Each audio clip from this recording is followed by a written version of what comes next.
Halloween tá chegando e é claro que eu não poderia deixar de trazer pra vocês uma proposta de maquiagem pra essa data festiva, que normalmente tem várias festas de fantasia. E então eu procurei trazer algo que seja fácil de vocês reproduzirem, que vocês assistindo o tutorial vocês vão ver que essa maquiagem não tem muito mistério. E é toda feita com produtos que a gente tem em casa. Então eu espero muito que vocês gostem do vídeo, espero que eu possa te ajudar de alguma forma. E não se esqueça de deixar seu like aqui embaixo para eu saber se você curte esse tipo de vídeo. E de se inscrever no canal para você não perder nenhum conteúdo e receber tudo de primeira mão. Então é isso, gente, um super beijo e vem comigo conferir o passo a passo. Took a pill in Ibiza to show Avicii I was cool. And when I finally got sober, felt 10 years older, but fuck it, it was something to do.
resultado dessa maquiagem, né, dessa mistura de noiva cadáver com caveira mexicana, que na verdade foi uma releitura que eu fiz dessas duas personagens.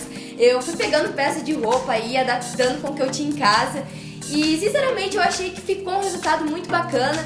Então fica aí uma sugestão pra você, caso surja aí uma festa de fantasia e você não queira gastar muito. Essa é uma proposta muito bacana que você pode apostar aí sem medo. Eu vou deixar aqui umas fotos aqui passando pra vocês verem a foto do look completo. E é claro que vocês também podem adaptar com o que você tem na sua casa e caso vocês não queiram usar com saia ou alguma outra coisa, você pode adaptar que também dá super certo. Então é isso, gente. Eu espero muito que vocês tenham gostado do vídeo. Espero que as dicas tenham sido úteis pra vocês. Um super beijo.